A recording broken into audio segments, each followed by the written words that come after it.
Ce programme vous est présenté par Generali.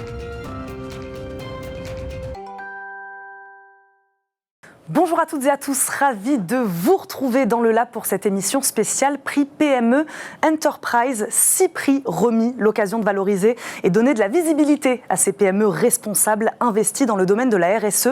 Nous sommes avec et nous serons avec lui tout au long de l'émission, Régis Lemarchand, membre du comité exécutif Generali France, à l'initiative évidemment de ce concours. Bonjour. Bonjour. Merci beaucoup de nous accompagner, Régis Lemarchand. Dites-nous, pourquoi Generali a-t-il décidé de s'engager de cette manière-là auprès des PME ?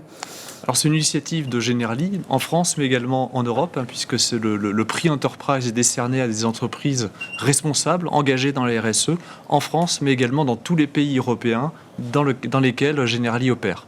Alors pourquoi Generali a lancé cette initiative ? Pour plusieurs raisons.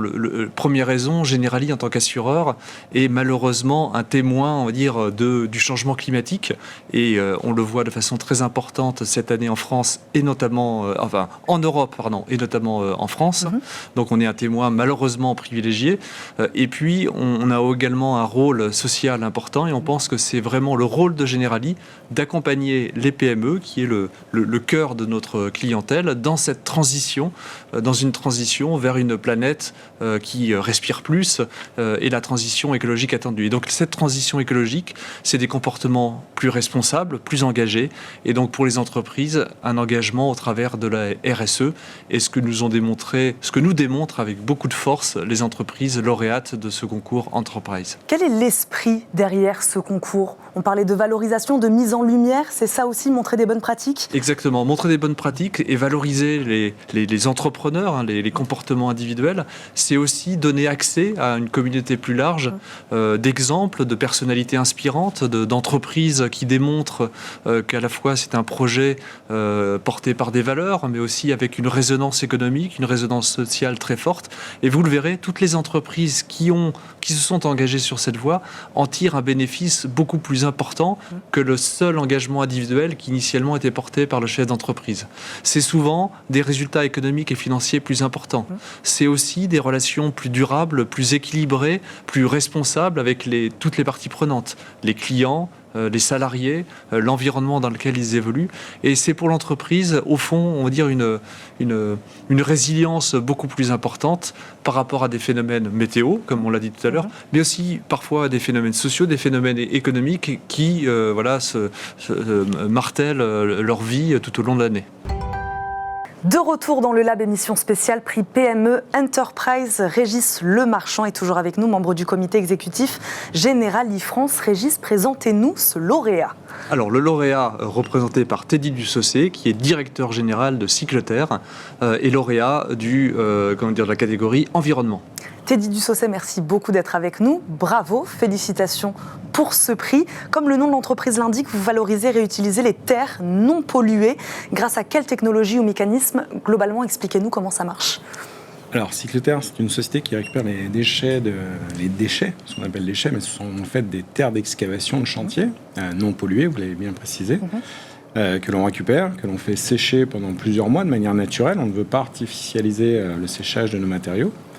Et une fois broyés, on les transforme en différents matériaux de construction, des blocs de terre crus, donc blocs de terre compressés, donc on peut vulgariser en disant briques, les mortiers qui sont associés, des enduits également décoratifs, terre-paille, et également des panneaux de terre qui se mettent en lieu et place de plaques de plâtre. Donc ces matériaux sont plutôt très vertueux, ils sont très très bas carbone et surtout réversibles à volonté, puisque c'est de la terre crue et pas de la terre stabilisée par de la chaux ou du ciment. On fabrique des matériaux en terre crue. Mais sinon ces terres seraient quoi ? Inutilisées, stockées ? Alors aujourd'hui ces terres, lorsqu'elles ne sont pas employées par notre société, on est une goutte d'eau dans les terres d'excavation, puisque d'ici quelques années on va excaver à peu près 400 à 500 millions de tonnes de terre. Nous on utilisera 10 000 tonnes de terre par an, donc on est une petite goutte d'eau. Mais je dirais qu'aujourd'hui, ces terres ont une destination sur des lieux où on va recréer des paysages, créer un golfe, créer une colline, et on va revégétaliser par-dessus pour pouvoir faire des nouveaux espaces verts. Ça peut être du remblai aussi de carrière. Voilà à quoi servent aujourd'hui les terres d'excavation. Pourquoi c'est un enjeu environnemental majeur, selon vous ? Pourquoi vous êtes axé là-dessus ? Alors pourquoi c'est majeur? Parce que l'industrie du bâtiment, la construction, fait partie des industries les plus polluantes. Donc il faut absolument décarboner nos constructions. La RE 2020, la règle environnementale 2020, démontre bien cet aspect et souhaite que l'on décarbonise au maximum les constructions qui vont sortir de terre dans les années à venir.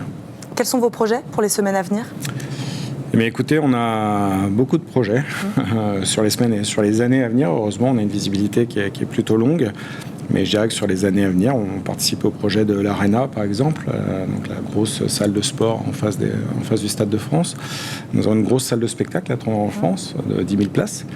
On a 3 groupes scolaires actuellement, Montreuil, Rosny, Brétigny-sur-Orge, et puis plein d'autres projets à venir.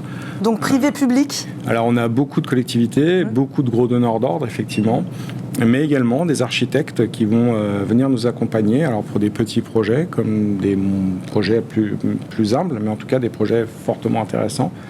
Et on peut aussi participer, par exemple, à des rénovations de corps de ferme. Donc voilà, on touche à peu près à tous les profils.